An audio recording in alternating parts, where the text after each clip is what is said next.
के शुक्ल पक्ष की एकादशी को हम कामदा एकादशी कहते हैं। महाराज कामदा एकादशी का व्रत रखने से हमें भगवान विष्णु और माता लक्ष्मी जी का आशीर्वाद प्राप्त होता है और हमारे जाने अनजाने में किए गए पापों से भी हमें मुक्ति मिलती है।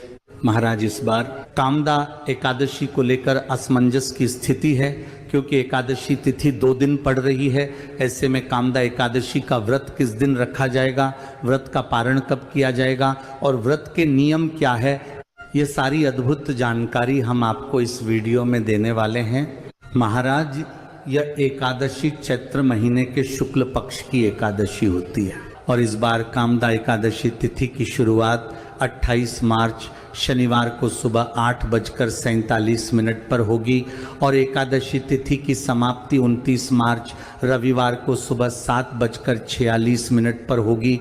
महाराज ऐसे में कामदा एकादशी शनिवार और रविवार 2 दिन पड़ रही है। महाराज वैसे तो 28 मार्च को पूरा दिन एकादशी तिथि रहेगी, पर हमारे शास्त्रों में दशमी युक्त एकादशी को ज्यादा फलदायी नहीं माना जाता है, बल्कि द्वादशी तिथि युक्त एकादशी को ज्यादा फलदायी माना जाता है।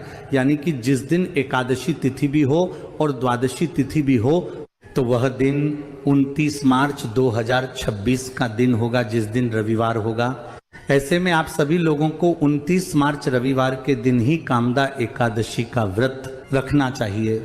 महाराज इसके बाद में एकादशी व्रत का पारण हमेशा द्वादशी तिथि रहते रहते ही कर लेना चाहिए और द्वादशी तिथि की शुरुआत 29 मार्च रविवार को सुबह 7:47 से होगी और द्वादशी तिथि की समाप्ति 30 मार्च सोमवार को सुबह 7:09 पर होगी। महाराज द्वादशी तिथि शुरू होती है, हरिवासर का समय भी शुरू हो जाता है और इस समय व्रत नहीं खोला जाता है, तो व्रत खोलते समय हरिवासर के समय का विशेष रूप से ध्यान रखें। महाराज कामदा एकादशी व्रत का पारण हमेशा व्रत के अगले दिन शुभ मुहूर्त में ही करना चाहिए और इस बार व्रत पारण करने का शुभ मुहूर्त 30 मार्च सोमवार को सुबह 6:20 से लेकर सुबह 7:09 तक रहेगा। महाराज इसी शुभ मुहूर्त के बीच में ही आपको अपने कामदा एकादशी व्रत का पारण करना होगा, क्योंकि सुबह 7:09 के बाद से त्रयोदशी तिथि शुरू हो जाएगी। महाराज इसके बाद कामदा एकादशी व्रत रखने वाले को दशमी तिथि के दिन एक समय भोजन करके तुलसी जी में जल देकर तुलसी पत्र तोड़ लेना चाहिए और इस दिन चावल का प्रयोग नहीं करना चाहिए, शुद्ध और सात्विक भोजन ही ग्रहण करना चाहिए।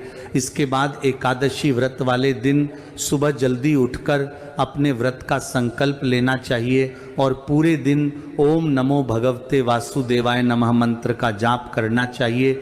इसके बाद शाम के समय भगवान विष्णु और माता लक्ष्मी जी के लिए घी का दीपक जलाकर उनकी पूजन करना चाहिए। महाराज फिर इसके अगले दिन द्वादशी तिथि में शुभ मुहूर्त में आपको एकादशी व्रत का पारण करना चाहिए।